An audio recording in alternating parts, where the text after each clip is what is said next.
Hi, my name is Zephyr Wildman. I'm going to offer you a practice tip or an alternative to Chaturanga and upward dog in the form of a half Chaturanga, but more of an opened experience and an open Cobra. This is a way biomechanically you can work the muscles more effectively to be able to support the rotator cuff, the shoulder girdle, in being able to build up the strength, the stamina, but also the space to be able to effectively do the core lowering down and that distribution into the back bend.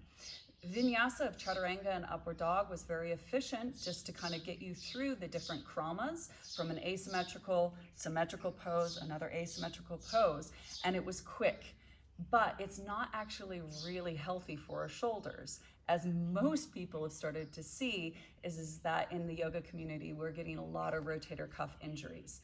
So I'm gonna just slowly break it down. Instead of here to do a Chaturanga, I'm gonna ask us to do a Chaturanga like this, like a military press up. Your hands are gonna be at a diagonal, crossing each other to the opposite mat, so the middle finger can point towards your opposite corner.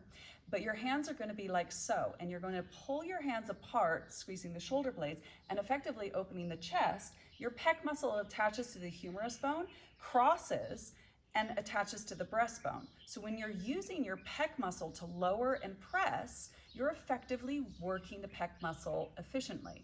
Whereas this, it has to fold, hence why your shoulder pops forward when your pecs are engaged. It's hard. You have to have a lot of back strength of the rotator cuffs as well as the bigger muscles in the shoulder to keep your shoulder back, to keep your chest open, to effectively do a push-up. If your pecs are really strong, it's going to pull your shoulder even more forward. So we're going to actually come like this and lower down. We'll press up just so you can feel it, and then lower down.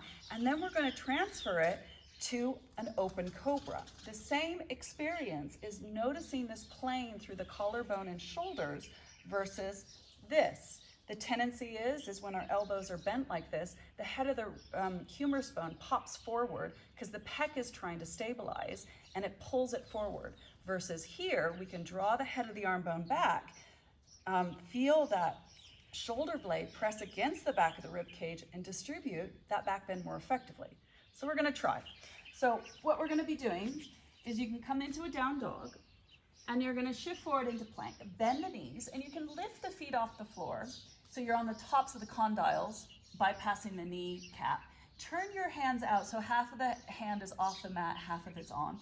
Pull your hands away from each other, the middle finger's pointing towards the opposite front corner. Pull your hands away, squeeze the shoulder blades, knit together the abdominals, and slowly lower down, and then press back up. Lower down, press back up. You can try that in a Chaturanga and notice the alignment of the shoulders. Can't keep the head of the arm bones back, can you? All right, so we're gonna lower down and straighten our legs. So we're in Cobra. Pull your hands away, draw the shoulders back, and come into an open Cobra. You can lift the ribcage off the waist, pull your hands away and come into the back bend and feel how your shoulders can roll back and down.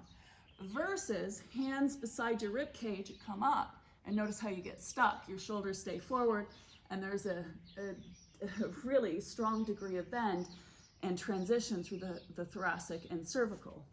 Coming up versus coming up. And then lower down, bend the knees, engage the abdominals, and as you press back up, you come into a strong core action to come into a down dog. Now, I have to say, over time doing that, it does wear on your wrist, that transition. But I think in a way, if you slow down and break up that pose and you're focusing on maintaining the strength and openness, you definitely feel that that is a better transition to effectively, symmetrically digest what you did in the asymmetrical krama, digest it, and then do the next krama, digest it in a way to create that core action and then that open back bend. So try that.